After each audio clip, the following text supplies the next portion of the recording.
आपण पाहत आहात शिवभीमक्रांती महाराष्ट्र न्यूज चॅनल। गावातील मुख्य रस्त्याला जोडणारा रस्ता तात्काळ मोकळा करून द्यावा, सहजपूर जवळा ग्रामस्थांची तहसीलदार यांच्याकडे मागणी। आज 9 मे रोजी परभणी तहसीलदार यांना परभणी तालुक्यात असलेल्या सहजपूर जवळा येथील ग्रामस्थांच्या वतीने निवेदन सादर करण्यात आले होते। दिलेल्या निवेदनात असे नमूद करण्यात आले आहे की गावातील ग्रामस्थ असलेल्या शेतकरी माधवराव रामराव लांडगे या शेतकऱ्यांनी सार्वजनिक असलेल्या पायवाट बंद करून टाकली आहे।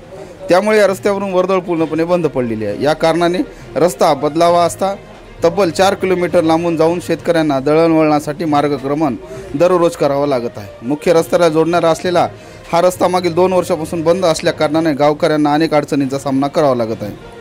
त्याच अनुषंगाने मागील काही दिवसांपूर्वी सदरील बाब जिल्हा प्रशासनासमोर प्रकर्षाने मांडली असता तहसीलदार कार्यालयाच्या माध्यमातून पंचनामा करण्यात आला होता। या पंचनाम्यामध्ये भीमराव नारायण इंगळे, पांडुरंग तुकाराम इंगळे, सुनील लक्ष्मण इंगळे, राजेंद्र श्रीपतराव इंगळे, लिंबाजी दादाराव इंगळे आदी उपस्थित होते। त्यांच्यासमोर गट नंबर 97-98 मधील तलाठी सज्जा ताडपांगरी हे उपस्थित झाले होते। या प्रकरणामध्ये समोरील शेतकऱ्याला समजावून सांगण्याचा उद्देश होता। पंचनामात असे गावठाणपासून नंबर 45, 46, 47 तसेच 96, 97, 98 ची पाहणी केली असता सदरील रस्त्याच्या बाजूने रस्ता वहितीला घेतल्यामुळे अडचण निर्माण झाली आहे। म्हणून माधवराव रामराव लांडगे या शेतकऱ्या जिल्हा प्रशासनाने ताकीद घालावी, सदरील मोकळा रस्ता करून द्यावा। सदरील प्रकरणी जिल्हा प्रशासनाकडे वर्ग करण्यात आले असल्या कारणाने सुनावण्या चालू असताना या शेतकऱ्यांना रस्ता पूर्णपणे बंद केला असा आरोप गावकऱ्यांनी केला आहे।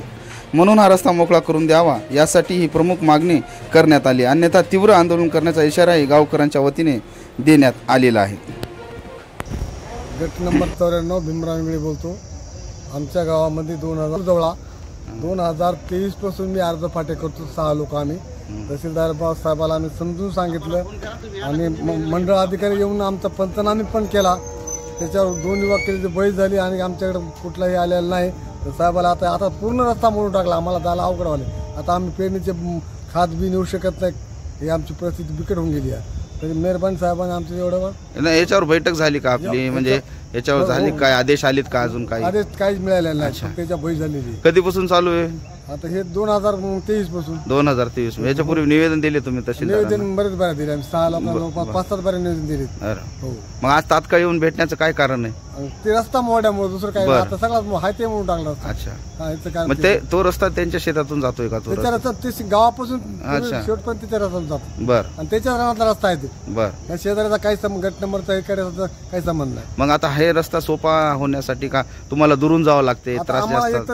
ते दोन्ही रस्ते त्यांना मोड्यामुळे एक तर आम्हाला कॅनल अवघड झालं, कॅनल पावसाळ्यात जाता काय समज राहिला नाही, खालून झालं अवघड, इकडून अवघड झालं आम्हाला रस्ताच राहिला नाही, आता मार्गच नाही। बरं, आज झाले काय तहसीलदार साहेबाला काय? जर आम्ही कॅनल जायचा प्रयत्न केला तर खालून रस्ता मोडा। अच्छा, आता तहसीलदार साहेबांना तात्काळ याच्यावर निर्णय घ्यावा, चौकशी करून, अन्यथा काय असतं? मग आता उपोषणचा इशारा आम्ही देणार साहेबाला।